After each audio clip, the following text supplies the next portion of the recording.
चलते हैं आज से लगभग 1500 साल पीछे।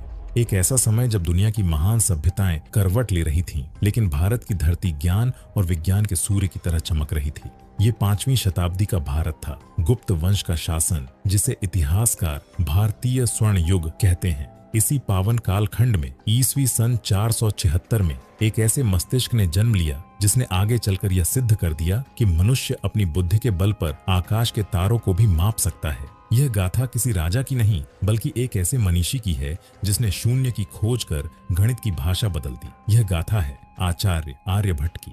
ईस्वी सन 476 का वह समय था जब भारत अपनी तरक्की के सबसे सुनहरे दौर से गुजर रहा था। इसी दौरान अशमक नाम के एक शांत इलाके में, जो आज के महाराष्ट्र या गोदावरी नदी के तट के पास पड़ता है, एक बालक की किलकारी गूंजी। इस बालक का नाम रखा गया आर्यभट्ट। आर्यभट्ट का परिवार बहुत ही ज्ञानी और संस्कारी था। उनके घर में वेदों के मंत्रों के साथ साथ गणित के अंकों की भी बातें होती थीं। उनके पिता स्वयं खगोल विज्ञान के बहुत बड़े जानकार थे और उन्होंने ही बालक आर्यभट्ट की आंखों में सितारों को देखने का सपना बोया था। आर्यभट्ट का बचपन बहुत ही सीधा और सादा था। उनकी मां उन्हें सात्विक और शुद्ध शाकाहारी भोजन खिलाती थी, जिसमें ताजा दूध, दही और खेतों का अनाज होता था। इसी सादगी और अनुशासन ने उनके दिमाग को बचपन से ही बहुत तेज बना दिया था। जब दूसरे बच्चे बाहर मैदान में खेल रहे होते थे, तब नन्हा आर्यभट्ट अपने घर के आंगन में बैठकर जमीन पर लकीरें खींचता था। वह मिट्टी पर गोल घेरे बनाता और यह समझने की कोशिश करता कि सूरज रोज एक ही दिशा से क्यों निकलता है। बचपन की एक रात ने आर्यभट्ट के जीवन को हमेशा के लिए बदल दिया। वे अपने घर की छत पर सो रहे थे और आसमान तारों से भरा हुआ था। उन्होंने गौर किया कि सभी तारे अपनी जगह बदल रहे हैं, लेकिन ध्रुव तारा एक ही जगह पर टिका हुआ है। उन्होंने उसी रात अपने पिता को जगाया और पूछा, पिताजी, क्या यह तारे चल रहे हैं या हमारी धरती किसी नाव की तरह तैर रही है? एक छोटे से बच्चे के मुंह से ऐसा गहरा सवाल सुनकर उनके पिता दंग रह गए। उन्हें समझ आ गया कि उनके घर में एक असाधारण बालक ने जन्म लिया है। जैसे जैसे आर्यभट्ट की उम्र बढ़ी, उन्हें पास के एक गुरुकुल में पढ़ने के लिए भेजा गया। वहाँ का जीवन बहुत कठिन था। सुबह सूरज निकलने से पहले उठना और ठंडे पानी में स्नान करना उनकी दिनचर्या का हिस्सा था। आर्यभट्ट की बुद्धि इतनी तेज थी कि वे गुरुजी की कही हर बात को तुरंत समझ लेते थे, लेकिन उनके मन में हमेशा नए सवाल उठते रहते थे। वे पुराने ग्रंथों में लिखी हर बात को आंख बंद करके नहीं मानते थे, बल्कि उसे गणित से परखना चाहते थे। उनकी इसी आदत की वजह से कभी कभी उन्हें दूसरे छात्रों के मजाक का सामना भी करना पड़ता था, लेकिन आर्यभट्ट का ध्यान केवल अपने लक्ष्य पर था। जल्द ही वह समय आ गया जब आर्यभट्ट के पिता को लगा कि उनके बेटे का ज्ञान अब इस छोटे से गांव तक सीमित नहीं रह सकता। उन्होंने आर्यभट्ट को एक बड़े शहर की ओर भेजने का फैसला किया, जहां ज्ञान का समंदर बहता था। वह जगह थी मगध की राजधानी पाटलिपुत्र। अपने माता पिता के पैर छूकर और उनका आशीर्वाद लेकर 13 साल के आर्यभट्ट एक लंबे और अनजान सफर पर निकल पड़े। उनके पास न तो कोई नक्शा था और न ही कोई सुख सुविधा, बस मन में एक अटूट विश्वास था कि उन्हें ब्रह्मांड के अनसुलझे रहस्यों को सुलझाना है। यह केवल एक बालक की यात्रा नहीं थी, यह भारत के वैज्ञानिक युग की शुरुआत थी। अशमक की सीमाएं अब पीछे छूट चुकी थीं। 13 साल का एक बालक हाथ में लकड़ी की एक लाठी और कंधे पर ताड़ के पत्तों का थैला लिए हफ्तों से पैदल चल रहा था। आर्यभट्ट के पैर थक चुके थे, लेकिन उनकी आंखों की चमक कम नहीं हुई थी। वे मगध की ओर बढ़ रहे थे, जो उस समय पूरी दुनिया में शिक्षा और सत्ता का केंद्र था। रास्ते में उन्होंने घने जंगल देखे, गंगा की विशाल लहरों को पार किया और अंत में उन्हें दूर से दिखाई दी पाटलिपुत्र की वे ऊंची दीवारें, जिनकी कहानियां उन्होंने अपने पिता से सुनी थीं। जब आर्यभट्ट ने पाटलिपुत्र के मुख्य द्वार पर कदम रखा तो वे दंग रह गए। वहां की गलियों में दुनिया भर से आए व्यापारी, दार्शनिक और छात्र घूम रहे थे। हर तरफ ज्ञान की चर्चा हो रही थी, लेकिन आर्यभट्ट की मंजिल महल नहीं, बल्कि वह जगह थी जिसे दुनिया का सबसे पहला आवासीय विश्वविद्यालय कहा जाता था, नालंदा। जब वे नालंदा के द्वार पर पहुंचे तो उनकी मुलाकात द्वार पंडित से हुई। वहां का नियम था कि जब तक आप द्वार पर खड़े विद्वान के कठिन सवालों के जवाब नहीं देते, आप भीतर कदम नहीं रख सकते। आर्यभट्ट से गणित और नक्षत्रों के ऐसे सवाल पूछे गए जो बड़ों बड़ों को पसीना ला देते, लेकिन उन्होंने अपनी कुशाग्र बुद्धि से हर सवाल का सटीक जवाब दिया। नालंदा के भीतर की दुनिया किसी जादुई नगरी से कम नहीं थी। चारों ओर विशाल मठ, सुंदर झीलें और ध्यान लगाने के लिए शांत बगीचे थे। यहाँ आर्यभट्ट को एक छोटा सा कमरा मिला। उनका जीवन अब पूरी तरह अनुशासन में बंध गया था। वे सुबह ब्रह्म मुहूर्त में उठते, सादा और शुद्ध शाकाहारी भोजन करते और अपना पूरा समय नालंदा के विशाल पुस्तकालय धर्मगंज में बिताते। इस पुस्तकालय में लाखों ऐसी पांडुलिपियां थीं जिन्हें पढ़ना हर किसी के बस की बात नहीं थी। आर्यभट्ट घंटों बैठकर पुराने खगोलीय सिद्धांतों को पढ़ते और उन पर रिसर्च करते, लेकिन नालंदा में उनकी राह इतनी आसान नहीं थी। वहां के कई विद्वान पुरानी परंपराओं को ही अंतिम सत्य मानते थे। जब आर्यभट्ट ने पुराने सिद्धांतों की गलतियां निकालनी शुरू की तो वहां के वरिष्ठ आचार्यों में खलबली मच गई। एक युवा छात्र जो अभी ठीक से जवान भी नहीं हुआ था, वह सदियों पुराने ग्रंथों को चुनौती दे रहा था। यह आर्यभट्ट के जीवन का एक बड़ा मानसिक संकट था। एक तरफ पूरी दुनिया का ज्ञान था और दूसरी तरफ उनकी अपनी गणितीय गणनाएं। उन्हें अक्सर अकेलेपन का सामना करना पड़ता था, लेकिन वे जानते थे कि गणित कभी झूठ नहीं बोलता। आर्यभट्ट ने हिम्मत नहीं हारी। वे रातों को जागकर सितारों की चाल को ताड़ के पत्तों पर नोट करते रहे। उन्होंने महसूस किया कि जो बातें किताबों में लिखी हैं वे हकीकत से अलग हैं। इसी संघर्ष और एकांत की तपस्या ने उन्हें सामान्य छात्रों से अलग बना दिया। वे केवल रटने वाले छात्र नहीं बल्कि एक खोजी वैज्ञानिक बन चुके थे। नालंदा की उन शांत रातों में दिए की हल्की रोशनी में आर्यभट्ट ने वह आधार तैयार किया जिसने आगे चलकर आर्यभट्टीय जैसे महान ग्रंथ को जन्म दिया। यह उनकी तपस्या का ही फल था कि जल्द ही नालंदा के वे आचार्य जो उनका विरोध करते थे उनकी बुद्धिमानी के कायल होने लगे। नालंदा के पुस्तकालयों में बीतते वक्त के साथ आर्यभट्ट ने एक ऐसी कमी महसूस की जो पूरी दुनिया के गणित को रोक कर खड़ी थी। उस समय तक दुनिया के पास बड़ी संख्याओं को लिखने का कोई आसान तरीका नहीं था। लोग पत्थरों, लकीरों या उंगलियों पर गिनती तो कर लेते थे, लेकिन जैसे ही संख्या हजारों और लाखों में पहुंचती सब कुछ उलझ जाता था। आर्यभट्ट को समझ आ गया था कि अगर ब्रह्मांड की दूरी नापनी है तो पहले अंकों को आसान बनाना होगा। यहीं से शुरुआत हुई दुनिया की सबसे बड़ी खोज की, शून्य यानी जीरो की।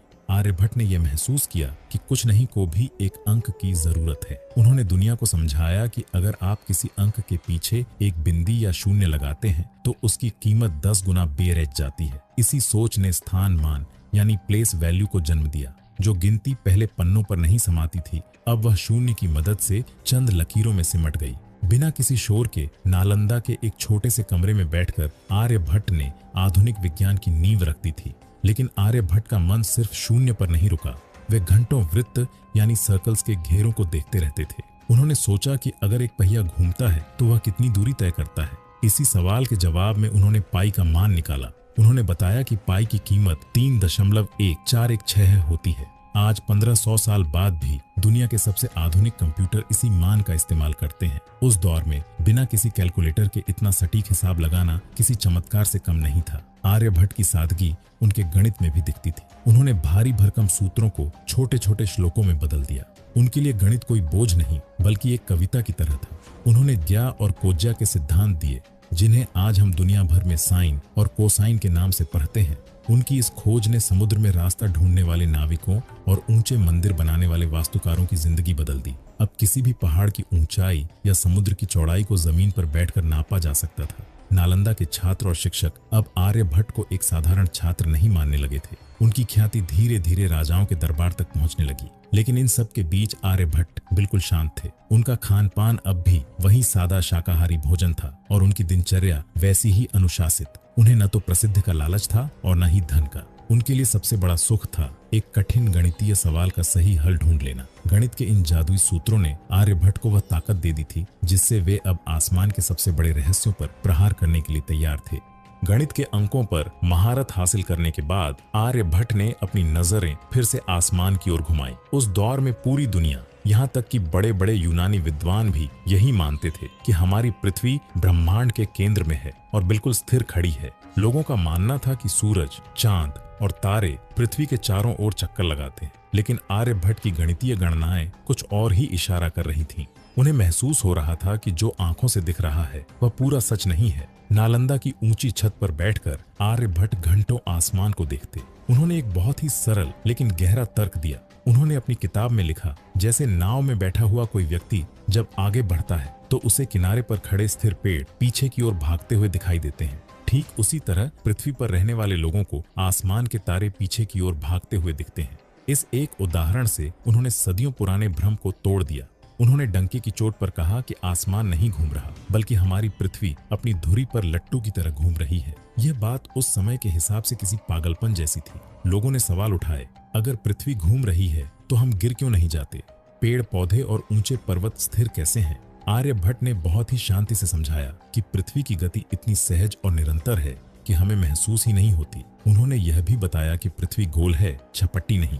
उन्होंने पृथ्वी की परिधि को नापा और बताया कि यह लगभग 39,968 किलोमीटर है। आज के आधुनिक विज्ञान के आंकड़ों से तुलना करें तो आर्यभट्ट की गणना 99% से भी ज्यादा सटीक थी।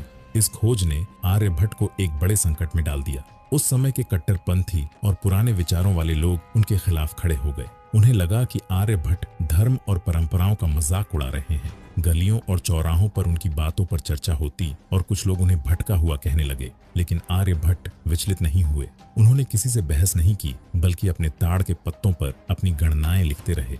उनका मानना था कि सत्य को साबित करने के लिए शोर की नहीं, बल्कि सही प्रमाणों की जरूरत होती है। आर्यभट्ट ने केवल यह नहीं बताया कि पृथ्वी घूमती है, बल्कि उन्होंने यह भी बताया कि तारे स्वयं नहीं चमकते, कुछ विशेष नक्षत्रों को छोड़कर, और चंद्रमा भी सूर्य के प्रकाश से ही प्रकाशित होता है। उनकी यह वैज्ञानिक सोच उस समय के समाज के लिए बहुत आगे की बात थी। लेकिन धीरे धीरे नालंदा के युवाओं और जिज्ञासु छात्रों ने उनके तर्कों को समझना शुरू किया। आर्यभट्ट अब सिर्फ एक गणितज्ञ नहीं रहे थे, वे एक ऐसे विद्रोही वैज्ञानिक बन चुके थे जिसने मानव जाति को उसकी सही जगह, एक घूमती हुई धरती पर खड़ा कर दिया था। उस दौर में जब आसमान में सूर्य या चंद्रमा गायब होने लगते थे तो लोगों के दिलों में दहशत बैठ जाती थी। चारों ओर शंख बजने लगते, लोग डर के मारे घरों में छुप जाते और पंडित चिल्लाते कि राहु और केतु नाम के राक्षस सूरज और चांद को निगल रहे हैं। दान पुण्य और अजीबोगरीब टोटके शुरू हो जाते, क्योंकि माना जाता था कि देवता संकट में है। लेकिन नालंदा की वेधशाला में बैठा एक इंसान इस खौफ के बीच मुस्कुरा रहा था। वह जानते थे कि यह कोई दैवीय प्रकोप नहीं, बल्कि रोशनी और परछाई का एक सुंदर खेल है। आर्यभट्ट ने समाज के इस सबसे बड़े डर को चुनौती देने का फैसला किया। उन्होंने अपनी गणनाओं से साबित किया कि राहु और केतु जैसे किसी राक्षस का कोई अस्तित्व नहीं है। उन्होंने बहुत ही सरल भाषा में समझाया कि जैसे धूप में चलने पर आपकी परछाई जमीन पर पड़ती है, ठीक वैसे ही अंतरिक्ष में भी परछाई का खेल चलता है। उन्होंने बताया कि जब चंद्रमा घूमते हुए पृथ्वी और सूर्य के बीच आ जाता है तो उसकी परछाई सूर्य को ढक लेती है, जिसे हम सूर्य ग्रहण कहते हैं, और जब पृथ्वी की परछाई चंद्रमा पर पड़ती है तो चंद्र ग्रहण होता है। ये घोषणा करना उस समय मौत को दावत देने जैसा था। धर्म के ठेकेदारों ने आर्यभट्ट पर हमला बोलना शुरू कर दिया। उन पर आरोप लगाया गया कि वे लोगों का धर्म भ्रष्ट कर रहे हैं और देवताओं का अपमान कर रहे हैं। उनके पास धमकियां आने लगीं और समाज में उन्हें अकेला करने की कोशिश की गई। लेकिन आर्यभट्ट का इरादा फौलाद जैसा था। उन्होंने शांति से कहा, सत्य वह नहीं है जो सदियों से सुना जा रहा है, सत्य वह है जिसे गणित से सिद्ध किया जा सके। उन्होंने चुनौती दी कि वे ग्रहण के शुरू होने और खत्म होने का सटीक समय पहले ही बता सकते हैं। जब अगला ग्रहण लगा तो जैसा आर्यभट्ट ने गणित से निकाला था, ठीक उसी पल ग्रहण शुरू हुआ और उसी पल खत्म हुआ।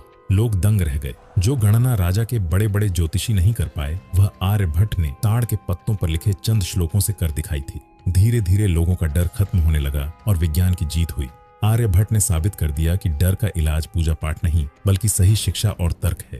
इस घटना के बाद आर्यभट्ट का सम्मान और भी बढ़ गया। अब वे केवल एक शिक्षक नहीं, बल्कि समाज की आंखों से अंधविश्वास का चश्मा हटाने वाले नायक बन चुके थे। उन्होंने शिष्यों को सिखाया कि प्रकृति के हर रहस्य के पीछे एक नियम होता है और उसे समझना ही इंसान का सबसे बड़ा धर्म है। आर्यभट्ट की सात्विक जीवन शैली और उनकी विनम्रता ने उनके विरोधियों का भी मुंह बंद कर दिया। उन्होंने अपनी इस महान खोज को आर्यभट्टीय ग्रंथ में दर्ज किया ताकि आने वाली पीढ़ियां कभी अंधकार में न रहें।